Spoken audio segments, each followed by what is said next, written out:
ইউএইতে ব্যবসার জন্য কোন কোন লাইসেন্স লাগে? যে প্রশ্নটি করা হয়েছে যে ইউএইতে যদি আপনি কোনো বিজনেস করতে যান তাহলে কি ধরনের লাইসেন্সগুলো লাগে বা প্রয়োজন হয়।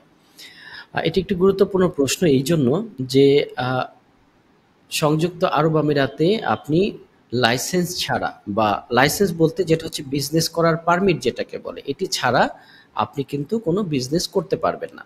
যদি এটা করেন তাহলে সেটা কিন্তু অবৈধ এবং সেটার জন্য আপনি পেনাল্টি পেতে পারেন, আপনার ভিসা সাসপেন্ড হয়ে যেতে পারে, আপনাকে ডিপোর্ট করে দিতে পারে এবং ফাইন্যান্সিয়াল পেনাল্টি হতে পারে এবং আপনার অ্যাসেট ফ্রিজ করে দিতে পারে। তো দ্যাটস ওয়াই লাইসেন্স ছাড়া বিজনেস করাটা এটা দণ্ডনীয় অপরাধ সংযুক্ত আরব আমিরাতের আপনার গভর্নমেন্টের দিক থেকে।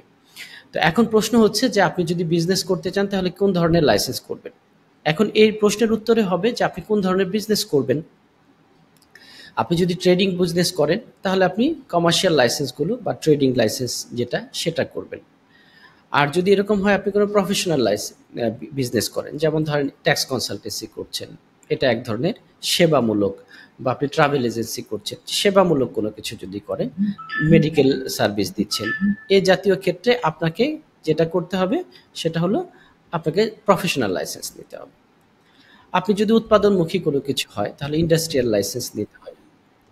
আর এক্ষেত্রে আপনি যদি ভ্রমণ বা পর্যটন জাতীয় হয় তাহলে ট্যুরিজমের জন্য লাইসেন্স আছে, সেই লাইসেন্সটা আপনি নেবেন। এছাড়া ই-কমার্স লাইসেন্সগুলো তো মূলত ৩ ভাগে ভাগ করা যায়: কমার্শিয়াল, প্রফেশনাল, ইন্ডাস্ট্রিয়াল।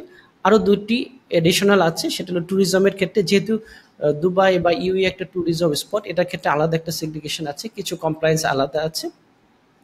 সেটি ছাড়া ই-কমার্স, যেহেতু অনলাইনের একটা বহুল প্রচলন আছে ইউএইতে, ই-কমার্সের সেগ্রিগেশনটা আলাদা। তো এই কয়েক ধরনের লাইসেন্স নিয়ে আপনি ব্যবসা করতে পারেন।